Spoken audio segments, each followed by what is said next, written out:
मेरे प्यारे बच्चे, तुम्हें ये नहीं पता है, तुम इस बात से अनजान हो कि तुम्हारे जीवन में एक ऐसा व्यक्ति है जो तुमसे बहुत जलता है और इसीलिए तुम्हारे लिए समय समय पर बहुत सारी परेशानियां खड़ी कर रहा है। पिछले कुछ दिनों से तुम बहुत परेशान हो। मुझे पता है तुम इतना ज्यादा चिंतित रहते हो कि तुम्हारा स्वास्थ्य खराब होने लगा है, तुम्हारे काम बिगड़ रहे हैं जो बनने वाले होते हैं, अचानक से खराब हो जाते हैं। उसके पीछे वह व्यक्ति है जो तुम्हारे किसी भी काम को बनने नहीं दे रहा है, क्योंकि वह नहीं चाहता है कि तुम अपने जीवन में खुश रहो। मैं जानता हूं उस व्यक्ति ने तुम्हारे साथ ऐसा किया है, जिसने तुम्हें अंदर से तोड़ दिया है। अब तुम्हारा मन किसी भी काम में लग नहीं रहा है। तुम किसी काम को शुरू करते हो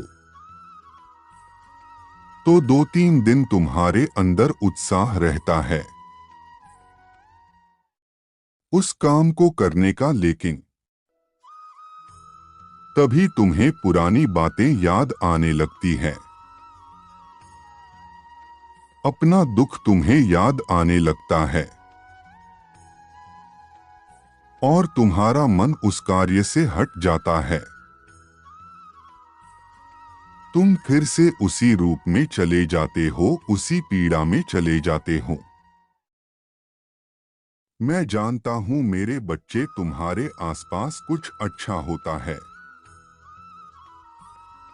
जो तुम्हें खुशी होती है, किंतु तुम उस खुशी का भी मन भर के एहसास नहीं कर पा रहे हो, क्योंकि तुम्हारा मन इतना विचलित है कि तुम अपने आसपास की खुशी का भी आनंद नहीं ले पा रहे हो। और यह देखकर मुझे बहुत कष्ट हो रहा है, क्योंकि मेरा बच्चा इतना परेशान है, और वह भी किसी बिना कारण के। मैं जानता हूं कि तुम्हारे मन में इस प्रकार से डर समा गया है कि तुम इस डर से बाहर नहीं निकल पा रहे हो। विफलता का यह जो डर है, तुम्हें अंदर से तोड़कर रख दिया है। इसी कारण तुम्हारा विश्वास इतना डगमगा गया है कि अब तुम किसी पर विश्वास नहीं कर पा रहे हो। यह सब उस व्यक्ति ने ही करवाया है। वह व्यक्ति तुम्हारा बहुत ही करीबी है और तुमने उसे अपने मन की हर बात बताई है। तुम्हारे जीवन में कुछ भी चल रहा है, तुमने सब कुछ उसको बताया है, और इस बात का फायदा उठाकर उसने तुम्हारे लिए बहुत सारे षड्यंत्र किए हैं, जिसके कारण आज तुम इतने दुखी हो। मेरे बच्चे, मुझे इसीलिए तुम्हारी बहुत चिंता है और तुम्हें सूचित करने आया हूं कि उस व्यक्ति से दूरी बना लो, क्योंकि वह व्यक्ति विकृत मानसिकता का है। वह व्यक्ति क्या कर सकता है तुम नहीं जानते हो, तुम्हारी कल्पना से परे है, क्योंकि तुम तो कोमल साफ हृदय वाले हो। कि तुम किसी के प्रति ना तो नकारात्मक सोच रखते हो और ना ही नकारात्मक व्यवहार करते हो। और यही कारण है कि तुम किसी दूसरे के व्यवहार को भी जल्दी समझ नहीं पाते, क्योंकि तुम स्वयं इतने अच्छे हो कि तुम्हें हर कोई अच्छा ही लगता है और तुम्हारे इसी अच्छाई का दूसरे फायदा उठा लेते हैं और तुम्हें दुख देते हैं। तुम इस बात से अनजान रहते हो। तुम बार बार मुझसे प्रश्न पूछते हो कि तुम इतने अच्छे हो फिर भी तुम्हें इतने कष्ट क्यों मिल रहे हैं। तो इन सब का कारण यही है मेरे बच्चे कि तुम इतने भोले हो, नादान हो कि तुम लोगों को आसानी से पहचान नहीं पाते हैं और उनमें आसानी से फंस जाते हो। लेकिन मेरे बच्चे, अब कोई तुम्हें दुख नहीं दे पाएगा, क्योंकि मैं जा रहा हूं उस व्यक्ति को दंड देने जो व्यक्ति तुम्हें दुख देखकर इतना प्रसन्न है, इतने चैन से अपने जीवन में हंसी खुशी घूम रहा है। और तुम यहां जिसकी कोई गलती नहीं है, वह परेशान है, पीड़ा में है। मेरे बच्चे, मेरे होते हुए तुम्हें किसी बात की चिंता करने की आवश्यकता नहीं है। तुम्हारे पिता तो तुम्हारे साथ है, तुम्हारे शत्रु को दंड देने के लिए, तुम्हारा ख्याल रखने के लिए। अब वह छटपटाएगा इस बात के लिए कि उसने तुम्हारे साथ ऐसा क्यों किया, और वह आएगा तुमसे माफी मांगने के लिए। हाँ मेरे बच्चे, तुम खुद को अकेला मत समझो, मुझे पता है तुम्हारे अपनों ने तुम्हारा साथ नहीं दिया, उन्होंने तुम्हारा साथ छोड़ दिया। तुम्हें जिन पर सबसे ज्यादा भरोसा किया था, जिनके लिए तुम जी रहे थे, आज वह तुमसे दूर हो गए हैं और इसीलिए तुम्हें ऐसा लगने लगा है कि इस दुनिया में कोई भी तुम्हारा नहीं है।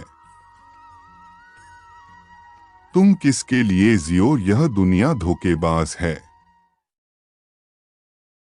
यहां सब सिर्फ धोखा देते हैं, सब मतलबी है। मेरे बच्चे, जीवन में ऐसा समय आता है जब हमें ऐसा लगने लगता है, और वही तो हमारी परीक्षा का समय होता है। जीवन में हमेशा खुशियां नहीं मिलती। खुशियों को प्राप्त करने के लिए कई बार कठिन समय से गुजरना पड़ता है। तुम खुद को कमजोर मत समझो, क्योंकि मैं तुम्हारे साथ हूं, तुम्हारे शत्रुओं का नाश करने के लिए, तुम्हें शक्ति देने के लिए कि तुम जीवन के कठिन से कठिन परेशानियों को भी पार कर सकते हो।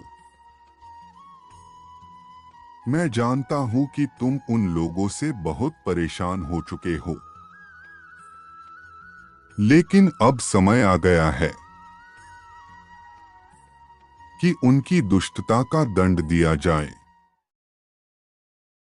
वह जो बुरे कर्म इतने दिनों से कर रहे हैं, उसके लिए उन्हें दंड मिलना बहुत ही आवश्यक है। क्योंकि दिन प्रतिदिन उनकी दुष्टता बढ़ती जा रही है। उन्हें ऐसा लगने लगा है कि संसार में कोई ऐसा नहीं है जो किसी भी तरह से उनको क्षति पहुंचा सके। लेकिन वह शायद यह भूल गया है कि इस दुनिया में अभी भी ईश्वर में विश्वास रखने वाले भक्त हैं, और जो भक्त अपने आराध्य में श्रद्धा रखते हैं उनके आराध्य उनको कष्ट में देख नहीं सकते।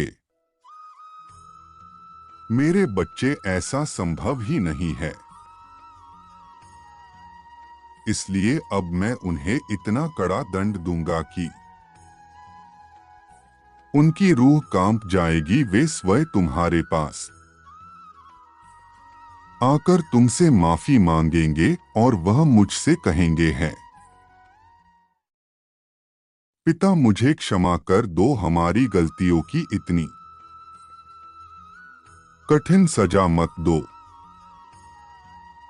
लेकिन जो दुष्टता उन्होंने की है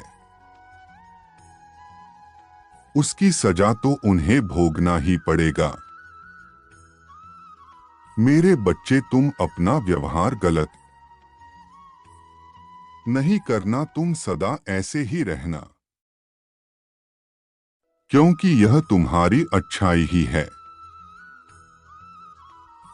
जो मैं तुमसे खुश होकर तुम्हारी प्रार्थना को सुनने जा रहा हूं। बुरे व्यक्ति को उसकी बुराई का फल अवश्य मिलता है।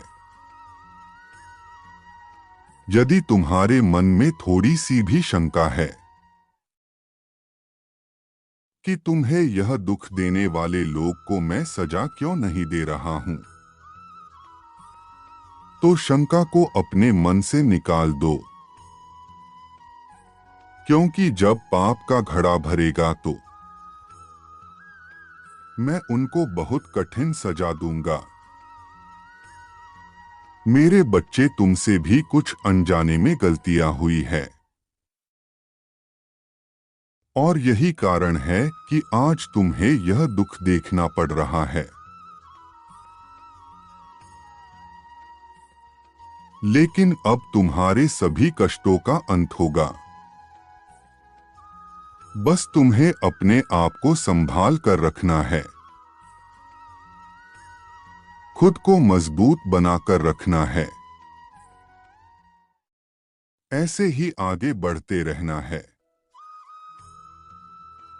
और जब तुम अपने शत्रुओं के सामने डट कर खड़े रहोगे, मजबूत बनकर उनके सामने खड़े रहोगे, तो वैसे भी वो विफल हो जाएंगे। खुद को कमजोर मत पड़ने देना। उठो मेरे बच्चे, मजबूत बनो, परमेश्वर की शक्ति तुम्हारे साथ है। तुम्हारा कोई भी कुछ नहीं बिगाड़ सकता। मैं आज वचन देता हूं, शीघ्र तुम्हारे शत्रुओं का नष्ट होने वाला है, उनको दंड मिलने वाला है। तुमको इसकी बात की चिंता करने की आवश्यकता नहीं है। तुम अपने मन को शांत करो, तुम्हारा कल्याण हो। मेरे बच्चे, खुश रहो।